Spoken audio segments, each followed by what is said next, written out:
আসসালামু আলাইকুম ওয়া রাহমাতুল্লাহ। সম্মানিত দিনী ভাই এবং বোনেরা, আজকে আপনাদেরকে সূরাতুল ইখলাসের ছোট্ট একটি গুরুত্বপূর্ণ আমলের কথা শিক্ষা দেব।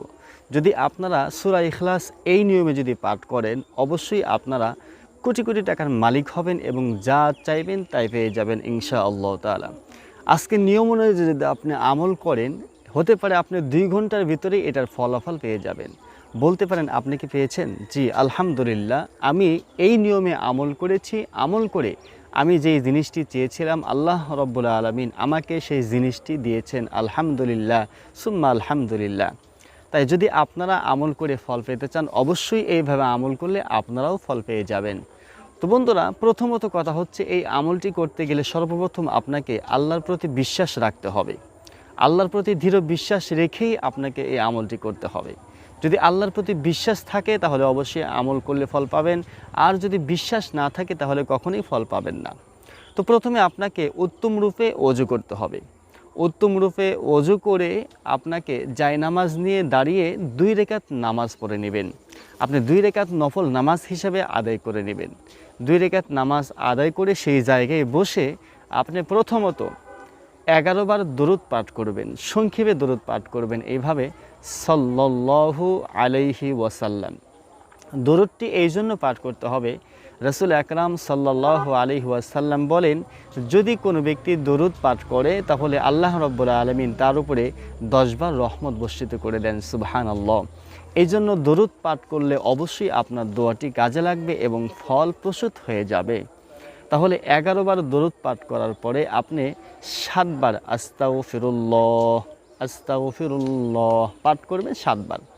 পাঠ করার পরে এবার আউযু বিল্লাহ বিসমিল্লাহ সহকারে সূরা ইখলাস পাঠ করবেন এভাবে, বিসমিল্লাহির রহমানির রহিম, কুল হুয়াল্লাহু আহাদ, আল্লাহুস সামাদ, লাম ইয়ালিদ ওয়া লাম ইউলাদ ওয়ালাম ইয়াকুল লাহু কুফুয়ান আহাদ। সূরা ইখলাস এইভাবে সহি শুদ্ধভাবে আপনারা পাঠ করবেন। আপনারা সূরা ইখলাস এইভাবে কতবার পাঠ করবেন? সূরা ইখলাস আপনাদেরকে পাঠ করতে হবে 99 বার।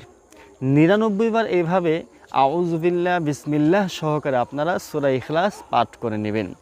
সহি শুদ্ধভাবে ধীরস্থিরভাবে আপনারা পাঠ করবেন। আমি আপনাদেরকে যেভাবে পাঠ করে শোনালাম এইভাবে আপনারা সূরা ইখলাসটি পাঠ করে নেবেন। সূরা ইখলাস পাঠ করার পরে আপনি সেই জায়গায় বসে আবার 11 বার দরুদ পাঠ করে নেবেন এইভাবে, সাল্লাল্লাহু আলাইহি ওয়াসাল্লাম। এই দরুদটি 11 বার পাঠ করে আপনি আবার আস্তাগফিরুল্লাহ আস্তাগফিরুল্লাহ 7 বার পাঠ করে নেবেন। এইভাবে এই আমলগুলো পাঠ করার পরে আপনি একটি দোয়া পাঠ করেন এইভাবে, হাসবিয়াল্লাহু লা ইলাহা ইল্লাহু, হাসবিয়াল্লাহু লা ইলাহা ইল্লাহু। এই দোয়াটি আপনি 7 বার পাঠ করবেন। 7 বার পাঠ করে এবার আপনি সেই জায়গায় বসে 2 হাত তুলে আল্লাহ রাব্বুল আলামিনের দরবারে আপনি যেই জিনিসটি চাচ্ছেন সেটি আপনি এবার চেয়ে নেন।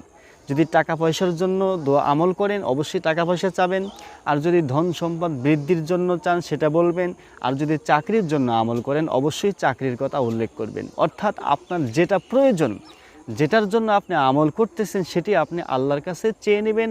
ওয়াজহরে চোখের পানি ফেলে আপনি আল্লাহর কাছে কান্না করবেন। ইনশাআল্লাহ আপনি অবশ্যই ফল পাবেন। সাথে সাথেও পেতে পারেন 3 দিন, 7 দিন এবং 11 দিনের ভিতরে আপনি এটার ফল পেয়ে যাবেন ইনশাআল্লাহু তাআলা। তাই অবশ্যই আপনাকে আল্লাহর প্রতি বিশ্বাস রাখতে হবে এবং ইয়াকিন রাখতে হবে। আল্লাহর প্রতি ভরসা রেখে আপনাকে আমল করতে হবে। অবশ্যই আপনি এটার ফল পেয়ে যাবেন।